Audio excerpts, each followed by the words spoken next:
Magandang araw, narito ang Central Luzon News Update. Isang hindi pa nagbubukas na bagong tayong ospital sa Santo Tomas, Pampanga ang pansamantalang ginawang isolation facility. Ito raw ang naging solusyon ng pamahalang bayan sa suhestyon ng provincial government upang magtalaga ng community isolation facility sa bawat munisipalidad. 3 katao na ngayon ang nasa loob ng pasilidad na may 25-bed capacity.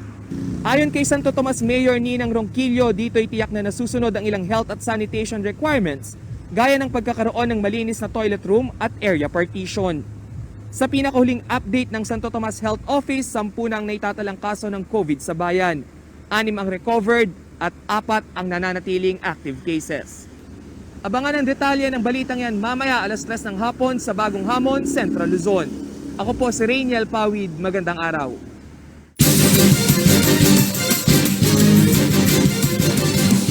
Thank you.